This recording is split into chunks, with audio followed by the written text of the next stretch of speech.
মোল্লারা বলে কেউ ধর্ম ত্যাগ করলে তাকে মেরে ফেলতে হবে, কিন্তু কুরআন কি এই বর্বরতার অনুমতি দেয়?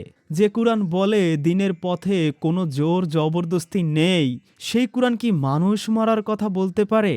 আজ সরাসরি আয়াতের রেফারেন্স দিয়ে প্রমাণ করব ধর্মত্যাগের শাস্তি আখিরাতে, দুনিয়ার জীবনে নয়।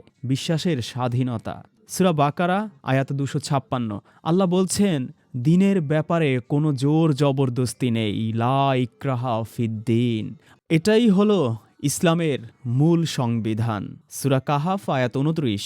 বলো, সত্য তোমার রবের পক্ষ থেকে এসেছে, যার ইচ্ছে হয় ঈমান আনুক আর যার ইচ্ছে হয় কুফরি করুক। সূরা নিসা আয়াত 137।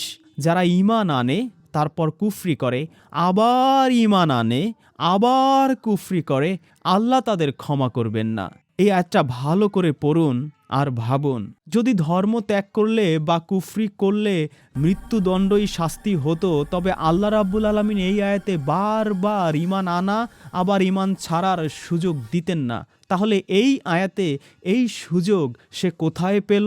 আল্লাহ রাব্বুল আলামিন তাকে দিয়েছেন। সুতরাং কুরআন বলছে ইসলাম হচ্ছে বিশ্বাসের ধর্ম, জোর জবরদস্তির ধর্ম নয়।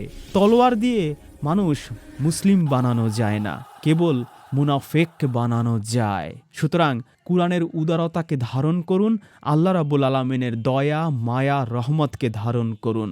সত্য জানুন কুরআন থেকে, আল্লাহর কাছ থেকে, কোনো মোল্লার কাছ থেকে নয়।